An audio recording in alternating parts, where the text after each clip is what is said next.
Are my dad and mom's move finished? Ben decided on his own that we would live together without consulting me, and he didn't help at all. He never seems to want to listen to my opinion.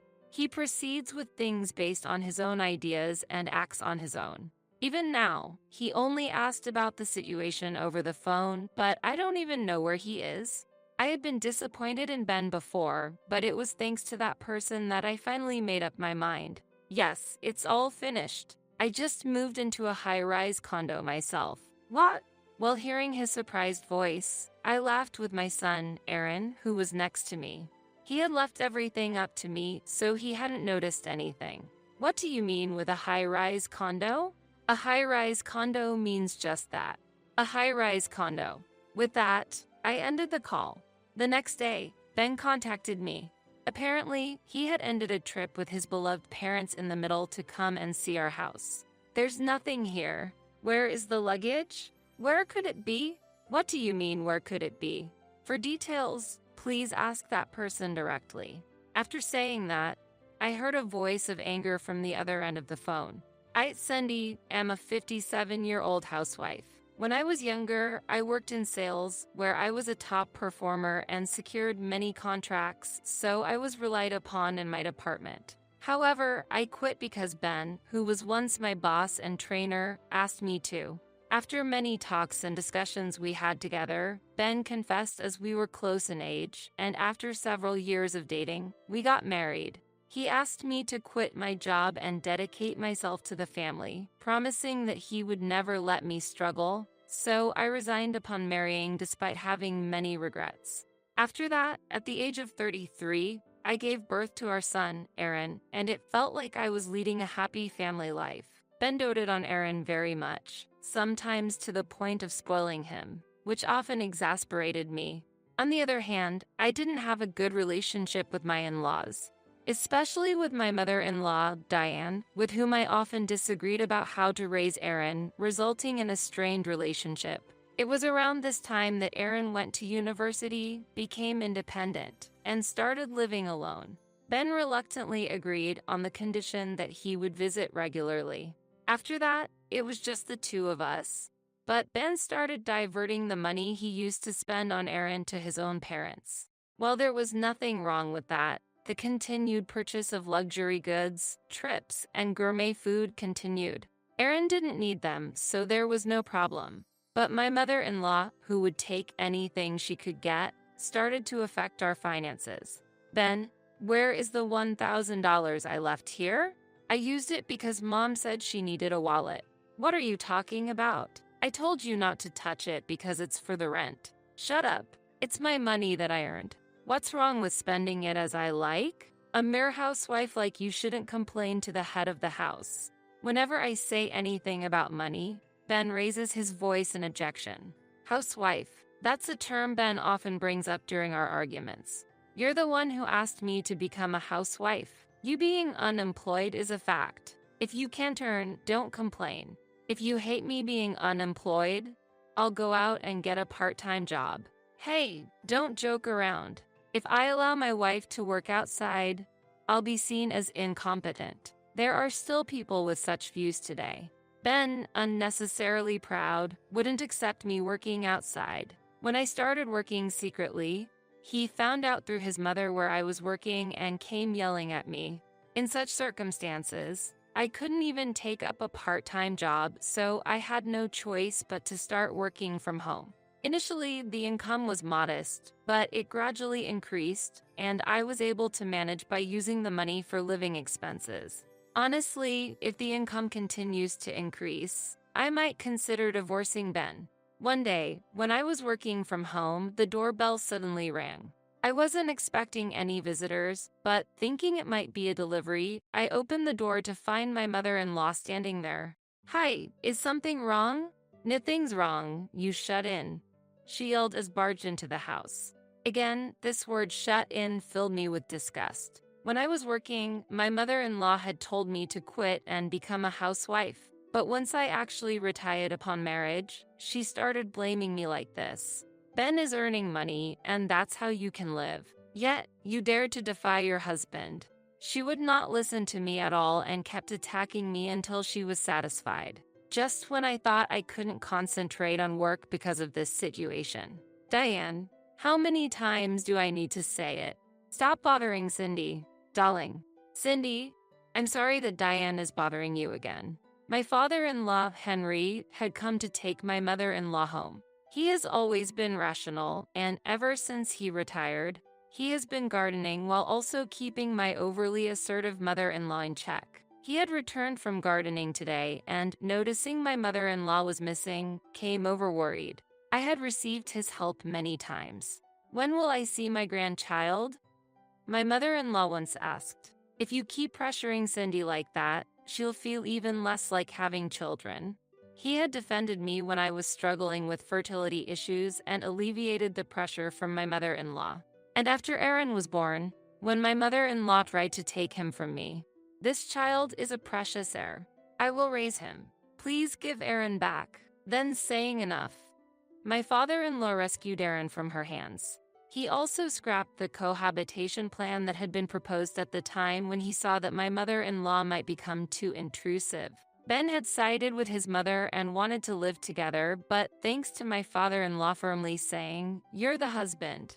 Put your wife and child first," we were able to avoid cohabitation. If I had lived with my mother-in-law, I might not have endured her mistreatment. I am very grateful to my father-in-law. Thanks to him, I've been able to maintain a reasonable distance from my in-laws. Amidst being frustrated with life with Ben, I suddenly received news that my mother had passed away. She had a chronic illness, and my sister had been caring for her. My father passed away early, and my mother hadn't touched the assets he left, resulting in a considerable inheritance for my sister and me. What will you do about your parents' home? Ben asked me. My sister has her own home, so she said she'd give it to me if I want it. How about moving to your parents' home then? He suggested while we were sorting out the inheritance. We currently live in a rented house, but my parents' home is quite old. Yes, how about moving after renovating it? I suggested. How will you fund the renovations? Ben asked. I'll use the inheritance, I replied. I haven't told Ben the specific amount of the inheritance. If he knew there was a large amount, he might give it to his mother. That's why I've only told him about the renovation costs. That shouldn't be a problem then, Ben agreed. I felt relieved inside. Moving to my parents' home would mean being long distance from my in-laws. That means I could also keep a distance from the problematic mother-in-law. With that in mind, I began actively preparing to move. The renovations were eventually completed, and I moved to my parents' home. What's this? I thought, because there were more boxes than expected. The moving company handled it, but I was surprised by the amount. While having my suspicions, I opened a box of unrecognizable luggage and found my mother-in-law's clothes inside. Ben, there's a box here packed with your mother's clothes. What's this all about? I asked. Did I forget to tell you? My parents and I are going to live in this house together. What? I was astonished. I was dumbfounded by this sudden announcement. Why do we need to live with my in-laws in my parents' house? I couldn't help but argue with Ben. I didn't hear anything about this. The renovation using the inheritance was meant for us to live together. Shut up. I've already decided. Ben raised his voice and pulled out a document. Holding the document, I was shocked. A divorce paper? If you oppose it, it's divorce. How will you live if you leave me, an unemployed woman? Ben said. The divorce paper already had Ben's signature on it. While I stood there stunned, Ben started packing his travel bag with clothes. Pack up the luggage and prepare for my parents' move by the time I get back. Wait, where are you going? I asked. I'm going on a little trip. I sold my parents' house, so I'll use that money. I'll stay at my parents' house for 2 or 3 days, then go on a luxurious trip for a week. Ben answered and left. I was left feeling the worst. The cohabitation was decided without my consent. He left the bothersome task of sorting things to me, and he went on a trip with his parents. At that moment, I decided to retaliate thoroughly. During the preparations to move, I spread the insecticide I had stored throughout the house and left. I am very averse to insects, and although I knew the renovated house was safe, I had bought the insecticide just in case. As I looked at the divorce paper in my hand, the phone suddenly rang. That call led me to make a significant decision. Aaron, it's been a while. Mom, what's up? I contacted Aaron and received some help from him. 3 hours later, an unwelcome call from my mother-in-law came. You made me go through something terrible. What? It turned out that my mother-in-law had borrowed a spare key from Ben and entered the house without permission, just after I had spread the insecticide. And she almost fell from breathing in the air. She threatened at the end, I'll sue you. I felt it was karma.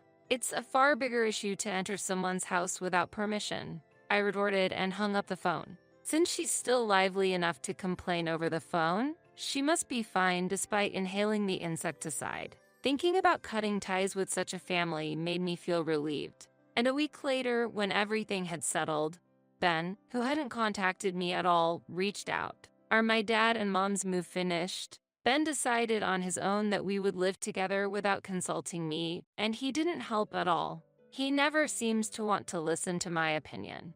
He proceeds with things based on his own ideas and acts on his own. Even now, he only asked about the situation over the phone, but I don't even know where he is.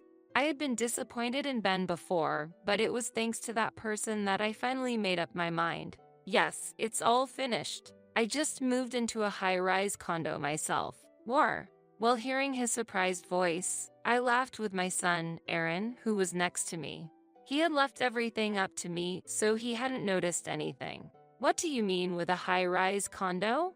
A high-rise condo means just that. A high-rise condo. With that, I ended the call.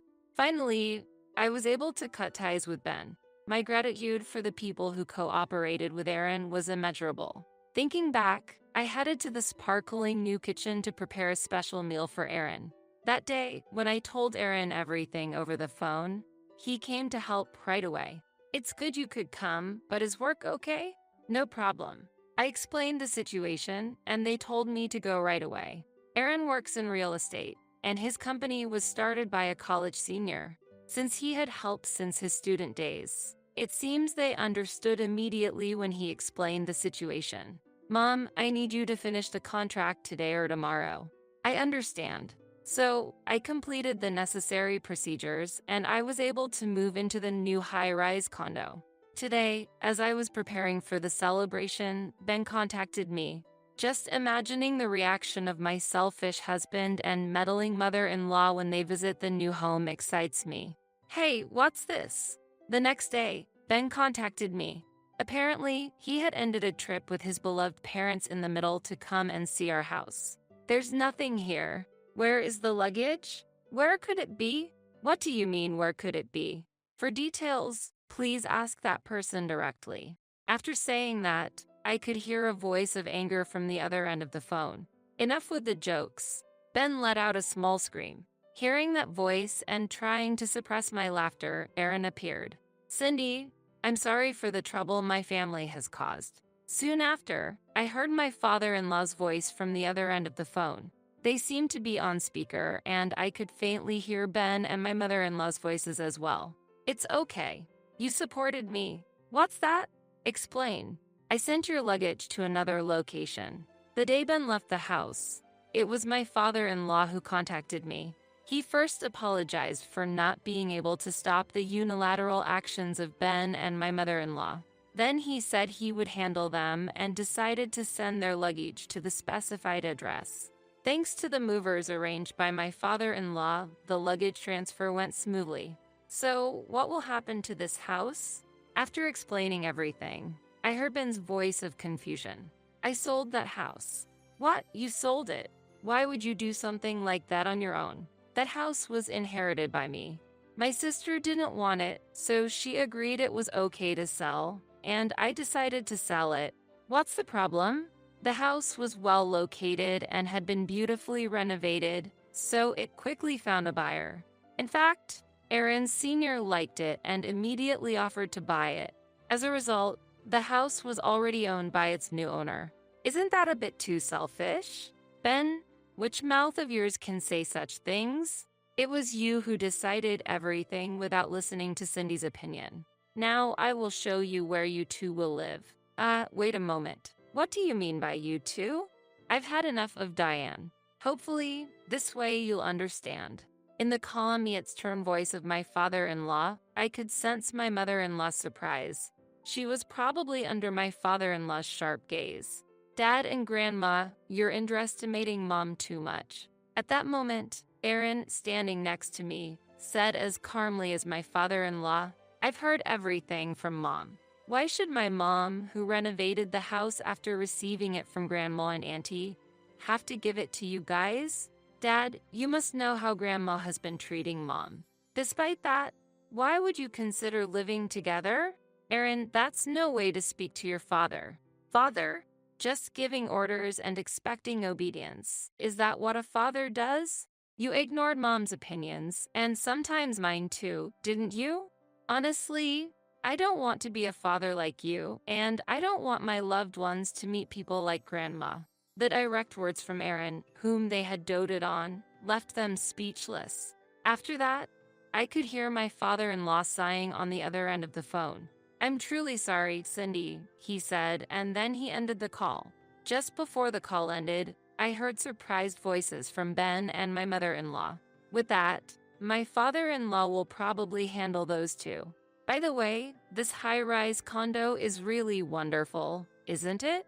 Yes, I was hoping I could live here someday. The purchase of this high-rise condo was smoothly financed with the money from selling the house, my savings from when I was single, and the remaining inheritance.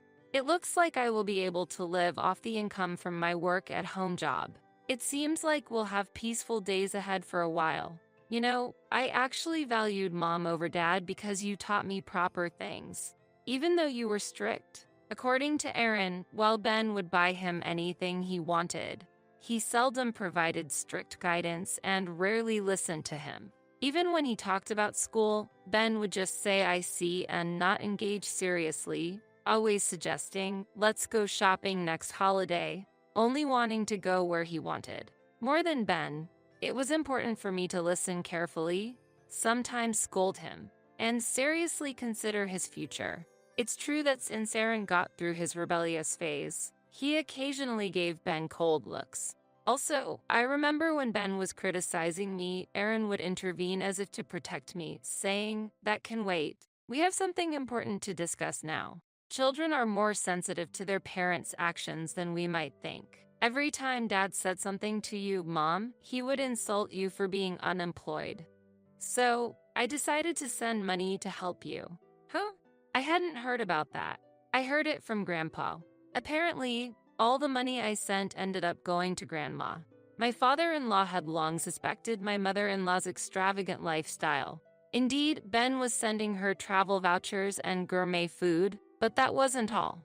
Aside from that, my mother-in-law was frequently enjoying luxury lunches and shopping. The gifts Ben sent every month couldn't possibly explain it all. Despite this, the shared savings remained untouched. Turns out that all the remittances from Aaron were being taken by Ben and passed directly to my mother-in-law.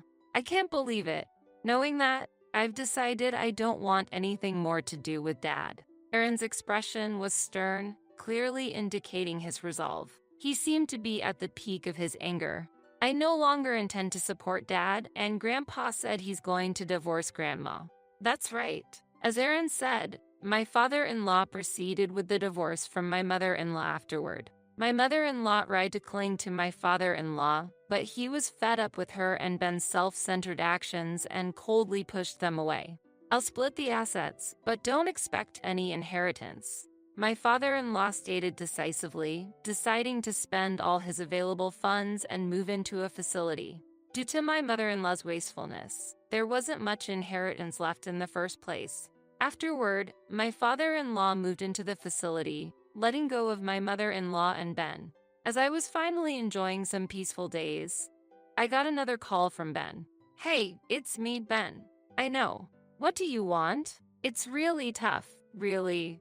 Reluctantly listening to him, the wasteful spending by my mother-in-law continued as usual. Ben had used up all the money he earned, and now they were even dipping into their living expenses. Previously, I supported the household with the money I earned, and we had remittances from Aaron, but now that these were gone, they were in a difficult situation. You're my wife, aren't you? Help me. No, I'm not your wife anymore. What? The divorce papers I received that day were promptly filled out and submitted by me. That means our marital relationship had already ended long ago. Unbelievable. Why did you submit it that day? You were the one who wrote it and brought it to me, right? I just followed through and submitted it. There shouldn't be any problem. Ben was at a loss for words upon hearing my response. He probably didn't anticipate that his own actions would backfire on him. So, can't we start over? What? No way. I've finally become free from you. There's no reason to go back. As I responded coldly, there was a noise on the other end of the phone. It's me, Cindy. What is it, Diane? It seemed like my mother-in-law had picked up the phone. I felt a strong aversion inside me upon hearing her contrived, sweet voice. I'm really sorry for being cold to you. So, do you remember how much I suffered? You tried to make me quit my job even before we were married, blamed me for not being able to have children, and tried to take Aaron away from me. If it weren't for my father-in-law helping, things would have been much worse. If you were in the same situation, do you think you could forgive me? My mother-in-law kept silent after my question. I will never forget nor forgive the treatment I received from her. And I have no intention to forgive Ben either. While you two were happily traveling, I was being ignored, wasn't I? From now on, please enjoy your wonderful lives. Goodbye. After declaring that, I hung up the phone, blocked his number, and cut off all ties with Ben and his family. Afterward, I heard that Ben and my mother-in-law were reluctantly living in a cheap apartment provided by my father-in-law. Ben had spent so much on his mother that there was hardly any savings left. He had a decent income, so he initially planned to save a bit before moving out. My mother-in-law tried to start housekeeping but was unable to curb her spending habits and do housekeeping, since she had been away from domestic chores for years, thanks to my father-in-law who had retired and taken over the household duties. While she was unaccustomed to housework, she fell and broke her leg, necessitating care. Overwhelmed with caregiving and housework, Ben accumulated fatigue, which led to mistakes at work, resulting in an irrevocable error that eventually forced him to resign. That's why he contacted me for help. Aaron visited and reported on Ben's plight, but he declined to help him. He should have at least saved the money I sent. Indeed, but regretting it now won't help. Meanwhile, my life was progressing smoothly. Thanks to Aaron and his friends recommending me, my client base for home-based work has increased, significantly improving my income. Aaron, who used to barely visit when Ben was around, now comes by frequently, and although he offers to send money, I decline as I'm not struggling financially due to my earnings. Thanks to that, Aaron has been able to save money and has moved into the same high-rise condo. Whenever I bring over some side dishes, he is always delighted and grateful. I'm truly happy. Being able to work at my own pace and having my beloved Aaron nearby makes every day immensely joyful for me. Years have passed. Today is a special day. Mom, I want to introduce someone to you. It's the day Aaron is bringing his fiancée. She is someone I've known well for a long time since she has been dating Aaron since high school. Ben doesn't know about this because it would cause trouble if he found out. Well, I doubt he would be interested anyway. Aaron is a bit too kind, so I feel reassured to entrust him to his capable fiancé. Just this time there is a formal greeting as fiancé and mother, so both of us are somewhat nervous. We know each other, so relax. By the way, there's something important I need to tell you.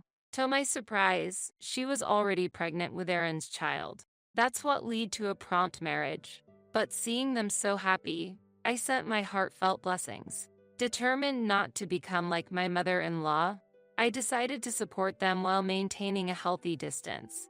Thanks to such measures, I feel that the relationship with my daughter-in-law is being well maintained. Occasionally, they come to show me their child's face, and we have been going out more frequently without burdening each other. Contrarily, I am unaware of the current situation of Ben and my mother-in-law as they have been abandoned by others. One's actions ultimately return to oneself.